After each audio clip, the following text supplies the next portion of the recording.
Hey, Read Through the Word. Today is March 8th, and today's lesson is called My Appointed Times. I'm using these verses right here in Numbers 28, verses 1 and 2, that says this: Give these instructions to the people of Israel. The offerings you present as special gifts are pleasing aroma to me. They are my food.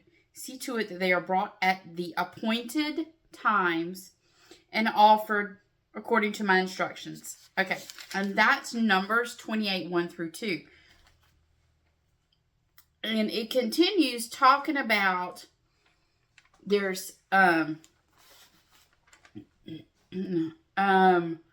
it says the Sabbath offerings, the monthly offerings, which are the new moon, offerings for Passover, for the Festival of Harvest, which is the Feast of Weeks, and also later on it's going to be called the Festival of Pentecost. And then there's the Festival of Trumpets, Feast of Trumpets. There's the Day of Atonement, and there's the Festival of Shelters. That's all in here. So we're going to talk about these kind of things. I'm going to refer you to one's a book, but two people that might be helpful for you if these are things you're interested in. And can't remember if it was last year or year before when we were in Leviticus that I went through all of these separately, and I know I did Yom Kippur this year, but you're going to see appointed times.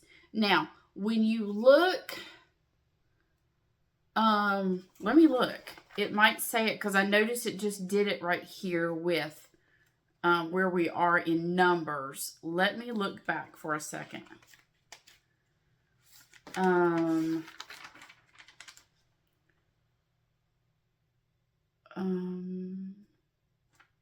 It says mark the seasons. Hold on. In Genesis 1 here.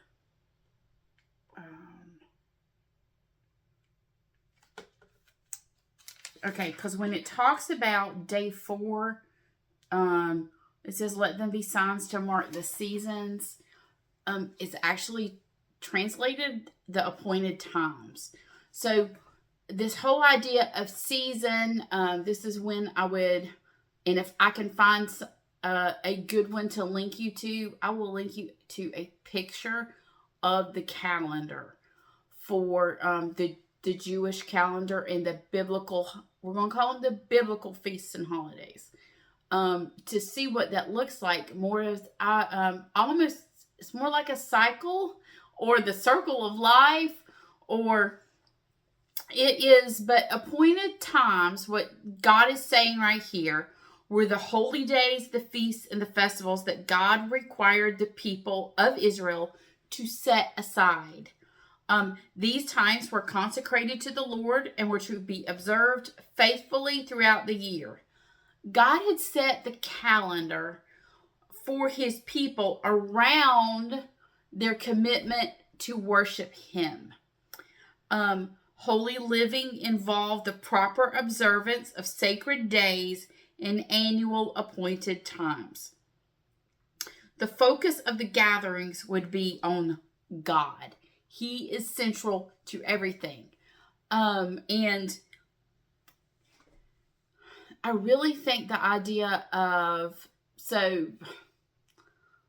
we exist now with our calendar, more of a solar calendar, and we just experienced one of the hiccups of a solar calendar the other week, or was that last week? It was just last week. Last week, with its leap year, and we have to have that day in because we go on a solar calendar, and the Jewish calendar is a lunar calendar. And so I'm trying not to get technical in all of this. So that's why the days line up differently, and the months of the Jewish months do not line up directly with the Gregorian calendar that we have now. No, we have a Julian calendar. Sorry.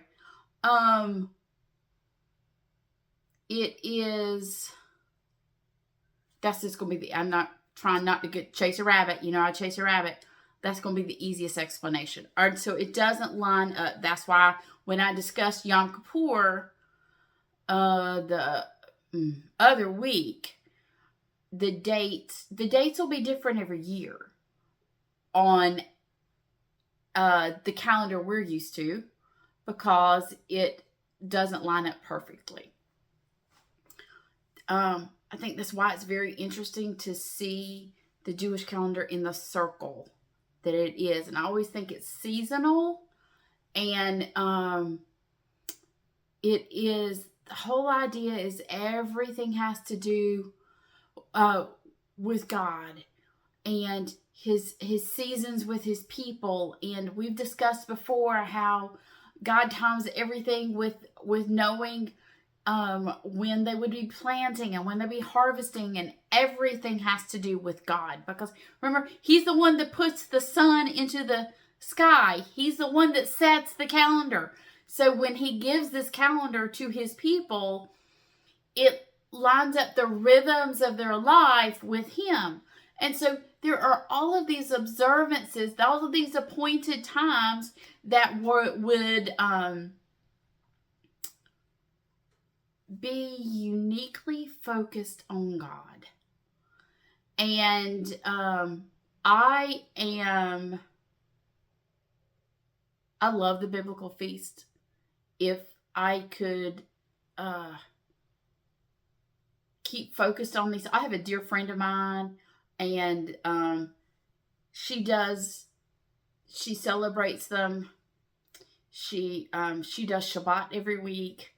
A Christian friend of mine, she's on here with us, and I learn a lot from her. But you have the weekly observance of Shabbat. Once a month, you have the celebration of the new moon. So you have a weekly, you have a monthly, and then you have spring festivals and autumn or fall festivals. The spring festivals are the Lord's Passover, or Pesach. You have the Feast of Unleavened Bread, which Passover runs straight into Feast of Unleavened Bread. Passover is that one day, and then Feast of Unleavened Bread is the next day's Shag HaMazot. And then you have the Feast of First Fruits and the Feast of Weeks. So First Fruits is the counting of the Omer straight into the into Shavuot, which we call now is remembered as the festival of Pentecost in the New Testament. Oh, there's so much here. So then the fall festivals are, which we've talked about some. The Feast of Trumpets, also called Rosh Hashanah, or the Jewish New Year. The Day of Atonement, or Yom Kippur. And the Feast of Tabernacles, or Sukkot. Or Feast of Booths, also called Feast of Booths. And it is very, very interesting about every bit of this as a remembrance, as a celebration, as the life of God's people are spent in constant remembrance of he who has come, or he who will come, of who God is and what he's done. But that every single one of them will find fulfillment. These appointed times will find their fulfillment in the life, ministry, death, and resurrection of Jesus Christ. And those not yet fulfilled will find their ultimate fulfillment in his second coming. And that will complete them all. So it is such a, they are the biblical feast. But you're like, oh, Lisa, we don't do those anymore.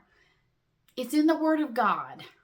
I do believe we need to have an understanding. If you feel led to celebrate that, I'm not telling you that we're held to those.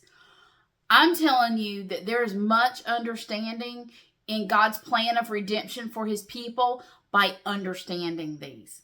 So you're like, I don't understand. I want to help you a little bit. So let me give you 2 people / resources that would be helpful to you. So number 1, I've used this before. If you are in the Charlotte area, Rabbi Sam Nadler, this book right here, I've had for years. I don't know if it's still in print. Word of Messiah Ministries. He's a messianic congregation. It's called Hope of Israel here in Charlotte. And he has actually a local congregation in my city. And so he usually does Passover for people to see and different things. So this book, Messiah in the Feast of Israel, is really good. Another is called God's Appointed Times by Rabbi Jason Sobel. And so if you'll, in anything he does is fantastic. But I want to read this little prologue to you. So hold on with me for just a minute. It says this. This book is written to communicate the scriptural and historical foundations of our faith and to bring out some spiritual perspectives for our daily lives. I hope that through this book you will grasp a clearer understanding of the plan and love that God has for your life, and that you will be motivated to share this good news with others. Messiah was to be the fulfillment of the feasts and the purpose for their existence. Indeed, the entire Old Covenant is fulfilled in Messiah Yeshua. In respect to the festival or a Sabbath day, things which were mere shadow of what's to come, but the reality is found in Messiah, which is Colossians 2:16-17. As time went on, other holidays were added to the biblical record and therefore are included in this book.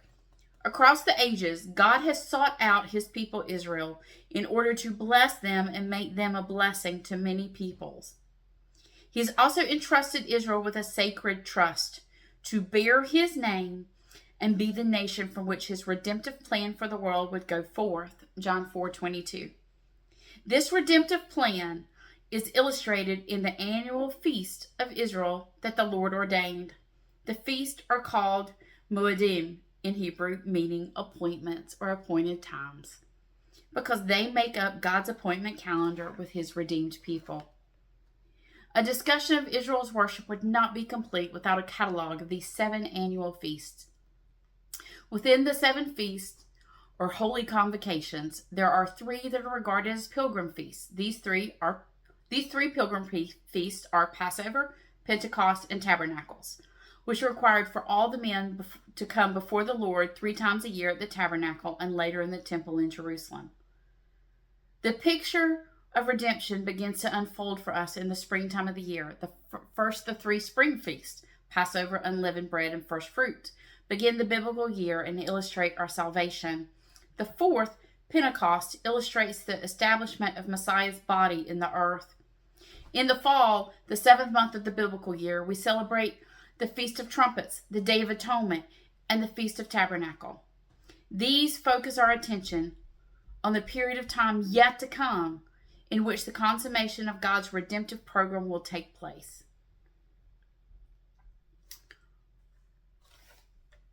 It is